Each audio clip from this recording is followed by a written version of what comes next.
নবীর একটা আদর্শের কারণে জান্নাতে যাবে। সিরত মানি আদর্শ। আর এটা আমরা কদমে কদমে মুহতাজ।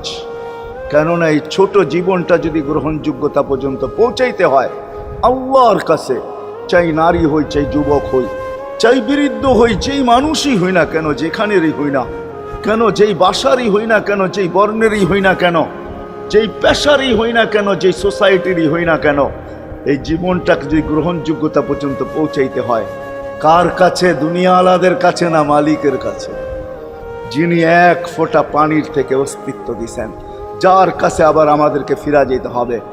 পালানের কোনো সুযোগ নাই। এই জন্যই কোরআন আমাদেরকে বোঝায় আইনাল মাফার। আল্লাহ বলতেছে কোথায় ভাগবে তুমি, বলো কোথায় ভাগবে? কবির কথাই সত্য, যদিও নাকি পালাও তুমি আকাশেতে লাগিয়ে সিঁড়ি, সিঁড়ি লাগাও যদি আকাশ